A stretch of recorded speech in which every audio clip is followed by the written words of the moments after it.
Oke. Assalamualaikum warahmatullahi wabarakatuh. Sugeng izin rahayu wilujeng rawuh Bapak Ibu Dewan Ngaji, para rawuh ingkang kedhatan lan boten disipen ingkang sedaya ingkang kula tresnani. Tepangaken nami kula Yanti saking SMP Islam Muda, kula badhe nerasaken satunggal dongeng saking tanah Manado. Dongeng punika kula wenehi inayahan legenda Dawan Kasekian ana suwane. Jaman biyen ing negara Patrangin wonten Prabu Agung aran Wanaswami. Panjenenganipun Prabu Punang, gagah prakosa lan bijaksana. Prabu Plana kagungan Palestya, inggih punika patih Budara. Ing satenahing pamodhan, Prabu Plana gadhah panajab. Inggih punika nyuwun Putri Ayu Dewi Sumberlangit, putri Prabu Budi. Dewi Sumberlangit boten kersa dipunlamar kanthi gampang. Panjenenganipun paling syarat. Sapa kemawon ingkang saged nyatengaken panjenengan agung, unik lan dewa-dewi wonten inggih punika ingkang dados Prabu. Prabu Plana rumiyin bingung, nanging kanthi tekad lan tresnan panjenenganipun lajeng ngawuh. Ing sakjroning tapa panjenenganipun saged papakan awujud panemon seksa Sramacan sing mangsa kaliyan merak kang sumenep. Barongan punika lajeng sinebut Singabalan. Nalika barongan punika mlaku, punika sampun suara kendhang kepulan trompet wingi-wingi lan ugi minati.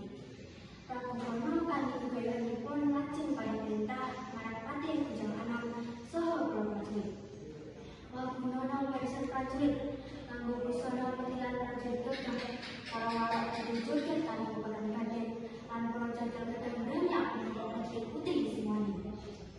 Saking niku kawan Nanggalan Agung ing ngajeng wonten sinabaran dipun damar dipun dukur dening tiyang sagede gunung kapatanipun.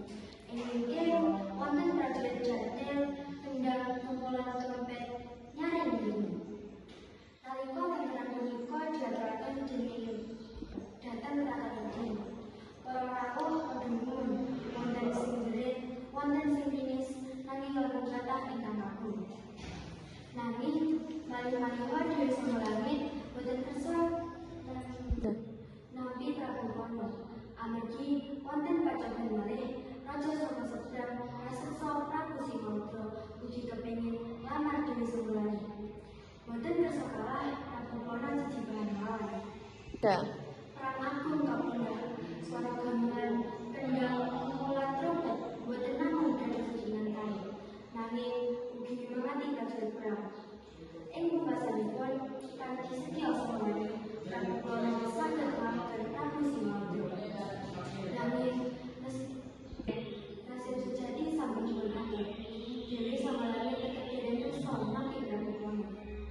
Prabu Plana sedih, nanging panjenenganipun boten njuwani kawula. Temenan agung punika tetep dipun gadhahi dados warisan budaya bangsa. Ing jaman sapunika kita sampun nyebat minangka reok Ponorogo.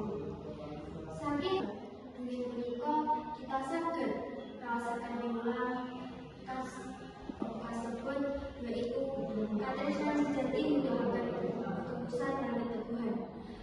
Seni lan budaya bisa lahir saka ketulusan lan perjuangan.